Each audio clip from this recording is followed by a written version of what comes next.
Assine isso, ou você nunca mais conseguirá emprego nesta cidade.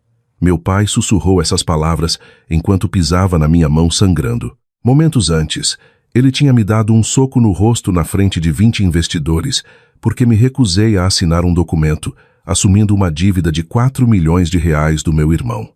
Eu não chorei, eu não assinei. Apenas me levantei, limpei o sangue no tapete persa caríssimo dele e saí. Antes de contar exatamente como eu o coloquei na carceragem da Polícia Federal, 72 horas depois, me diga nos comentários, qual foi a única coisa que você fez pela família e agora se arrepende? Eu leio todas as histórias. Não fui para o hospital. Dirigi direto para meu apartamento na Vila Madalena, tranquei a porta e fui para a pia do banheiro. O rosto que me encarava estava inchado. Um hematoma roxo já florescia na minha maçã do rosto, onde o anel de sinete do meu pai havia rasgado a pele. Limpei o corte na mão com álcool 70, observando o sangue girar ralo abaixo.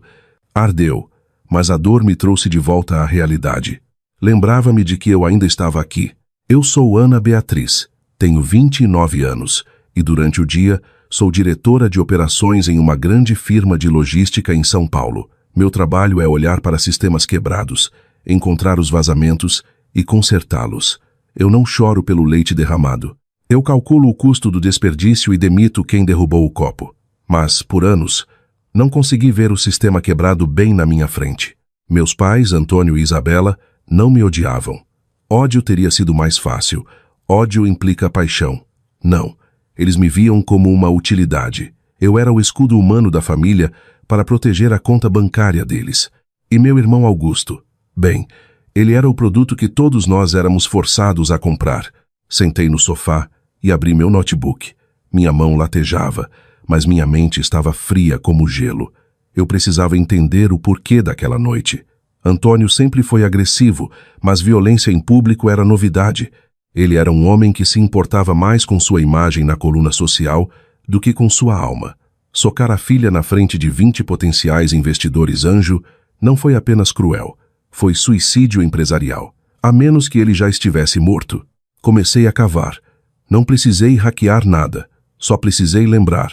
Lembrei-me de 3 anos atrás, quando Augusto fez 25 anos. Ele queria um SUV de luxo, algo chamativo para fazer networking nos bares do Itaim. Antônio não tinha o dinheiro, então falsificou minha assinatura em um contrato de fiador. Descobri quando o banco me ligou cobrando uma parcela atrasada. Quando os confrontei, minha mãe chorou e disse que eu estava sendo egoísta, que o Augusto precisava parecer bem-sucedido para se tornar bem-sucedido. Paguei os atrasados para salvar meu nome no Serasa. Eles chamaram isso de amor. Vejo agora que foi apenas a primeira parcela de um assalto. Enquanto Augusto brincava de CEO com dinheiro que não ganhou, eu trabalhava em 3 empregos para pagar minha faculdade, porque meu fundo estudantil tinha misteriosamente evaporado durante uma crise de mercado. Pelo menos foi o que Antônio me disse. Olhei para a planilha que estava montando. A matemática era aterrorizante. Os investidores saindo do coquetel naquela noite não feriram apenas o orgulho de Antônio, cortaram seu oxigênio. Ele não estava tentando me intimidar para assinar aquela confissão de dívida por ganância. Ele estava fazendo isso porque estava insolvente. Ele havia gasto todo o dinheiro dele, a aposentadoria da minha mãe e, aparentemente, meu futuro tentando fazer o Augusto acontecer. Ele era um animal encurralado.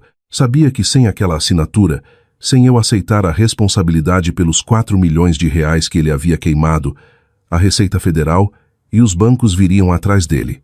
Ele me bateu porque estava apavorado. Mas, ao olhar para o hematoma, escurecendo no espelho, percebi algo. Ele deveria ter mais medo de mim.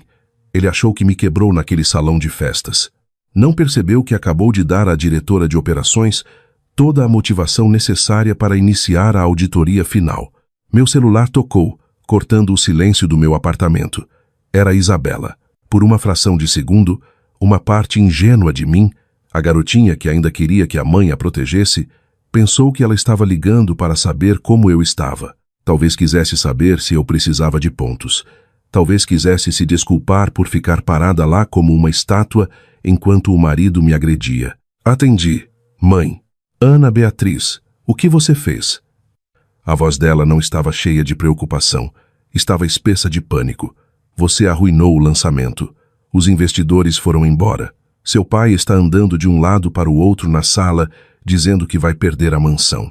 Você tem que voltar. Você tem que consertar isso. Fiquei sentada lá, pressionando o telefone frio contra minha orelha machucada. Ele me bateu, mãe. Ele pisou na minha mão. Ele estava estressado. Ela gritou. Você o provocou. Você sabe quanta pressão ele está sofrendo. Apenas volte, assine os papéis e podemos deixar isso para trás. Você quer nos ver na rua? É isso que você quer? Ouvi os soluços dela do outro lado. E pela primeira vez em 29 anos, eu a vi claramente. Gostamos de dizer a nós mesmos que o pai silencioso também é a vítima. Dizemos a nós mesmos que eles estão tão assustados, tão presos quanto nós. Mas essa é uma mentira que contamos para sobreviver. Minha mãe não era uma vítima. Ela era a motorista do carro de fuga. Ela assistiu ao roubo acontecer por décadas. E porque ela pôde viver na casa grande no Morumbi e usar roupas de grife pagas pelo meu futuro roubado, ela ficou em silêncio. O silêncio dela não era medo, era uma transação. Ela estava disposta a trocar minha segurança pelo conforto dela. Ela não estava ligando para me salvar. Ela estava ligando para me arrastar de volta para a linha de tiro para que não tivesse que levar a bala. Eu não vou voltar, eu disse. Minha voz estava firme, surpreendendo até a mim mesma. E diga ao Antônio que se ele chegar perto do meu prédio, eu chamo a polícia. Sua ingratazinha. Desliguei. Depois desliguei o aparelho. Eu precisava ver o estrago. Precisava saber exatamente o que eles estavam tentando esconder. Abri meu notebook e naveguei até o portal online do Fundo Fiduciário da Família. Minha avó havia deixado para mim e Augusto para ser acessado quando fizéssemos 25 anos. Eu tinha 29. Nunca tinha tocado nele porque Antônio insistia que o mercado estava volátil e ele estava gerenciando para crescimento máximo. Digitei minha senha antiga. Acesso negado. Claro, eles tinham me bloqueado. Achavam que eram espertos. Mas narcisistas têm uma falha fatal. São previsíveis. Acreditam tanto na própria lenda que esquecem que outras pessoas existem. Cliquei em Esqueci a senha. A pergunta de segurança apareceu na tela. Não era qual o nome de solteira da sua mãe ou qual foi seu primeiro animal de estimação. Era uma pergunta personalizada que Antônio deve ter definido anos atrás, provavelmente enquanto bebia seu uísque importado. A pergunta dizia: quem é o futuro desta família? Não hesitei. Não digitei meu próprio nome. Digitei Augusto. A tela carregou. Acesso permitido. Quase ri. Era sombrio, distorcido e hilário. A arrogância deles era o firewall e era fina como papel. Eles eram tão obcecados pelo filho de ouro que literalmente fizeram dele a chave do cofre. Mas o riso morreu no segundo em que o painel carregou. O saldo não estava apenas baixo. Não tinha sido apenas mexido. Era um cemitério. Encarei a tela, a luz azul refletindo nos meus olhos como um sinal de alerta. O livro Razão não mentia. Números não têm favoritos. Nos últimos 5 anos, meu pai não apenas gerenciou o fundo, ele o esvaziou. Rolei pelo histórico de transações e era como ler um diário dos fracassos do meu irmão. Pagos com a minha herança. 12 de março. R. Lianbai Wushiden. He said, Temple 20, 2000, with Morses and his gride, to every by 5 2 primes. Don't, 2 hazard 2s, minus, by mine 19 force, and C, Leffen defen to 19 seft. Ease of the Avogoat, own, have a sown, craze, well, we have no stun. Bordersly and said it, where, is signed, the 18-9, do, having said it, tensor, while the 15, from 3 zone, we have not a dissented it, Donacy, CRC, 2, makes it Vingsa, Watcha, 4019 plows, 0, could be turns live, he minus, well, reprocessor, every port in Pisa, Wellesing, weak, IMC, ET scrimes, IBC, and PC, in 12 ozid, Domus, just not, he said dot, in Dovnet, people fours in dollarings, is very 70, and is, it's time, he do is now, B event, well, BTs, and when the sign pointed obes SC4, Pisa. The newspaper have added all read, Bevan 20, AMNT, Armitnosa. It's signed of midisant, with 4o, well so, to have a marker. Voice so, linksu. Because of here, Baya, 2 high life 40, 3 times of round. S, 2 have mayans, and dis. The comment, 2000 with the matings. 2 tellers, do sute cinzech, transfer. E, sia para Prestige Imports. Esiria o Range Rover do Augusto, 04 de agosto, AR, 600 mil, taxa de consultoria para soluções nível, ALT da. Pesquisei o registro do CNPJ. O sócio administrador era Augusto Hargrove. O endereço era o flat de solteiro dele. Eles não tinham apenas me pedido para assumir uma dívida esta noite. Estavam tentando me fazer assinar um contrato de empréstimo retroativo para encobrir o fato de que já tinham roubado 4 milhões do meu dinheiro. Eles precisavam daquele rastro de papel porque, a julgar pela enxurrada de saques recentes, estavam sendo auditados. Senti uma raiva fria se instalar no meu peito. Não era a raiva quente e chorosa de uma filha traída.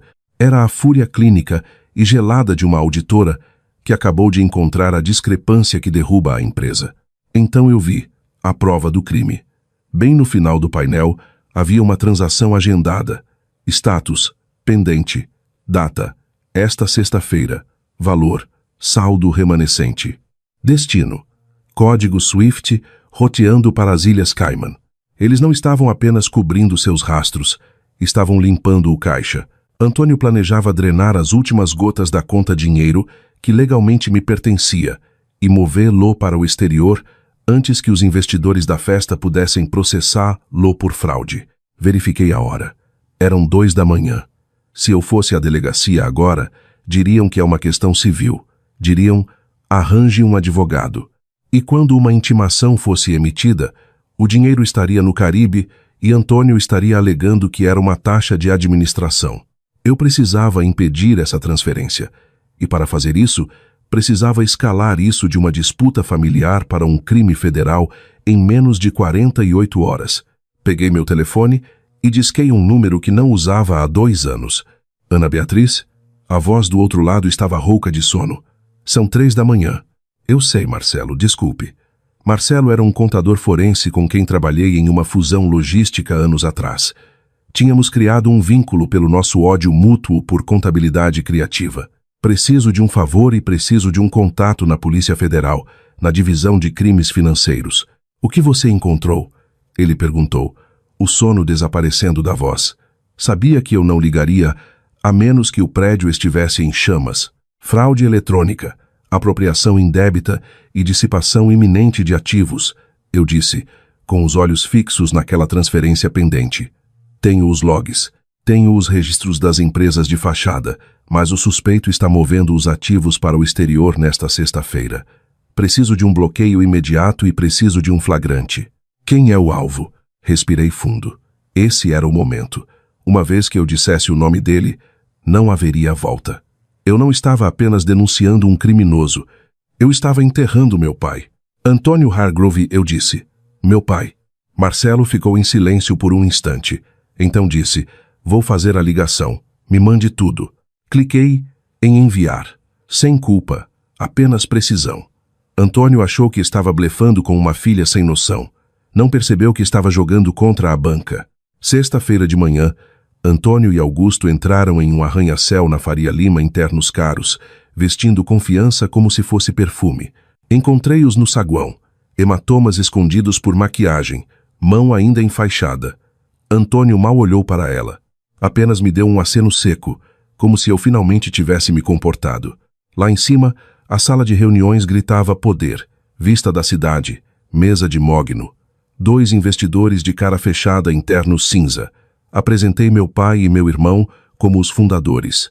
Antônio deslizou uma pasta pela mesa, como um jogador de cartas experiente, e se gabou de quase 5 milhões em reservas de caixa extratos falsificados, entregues com charme natural.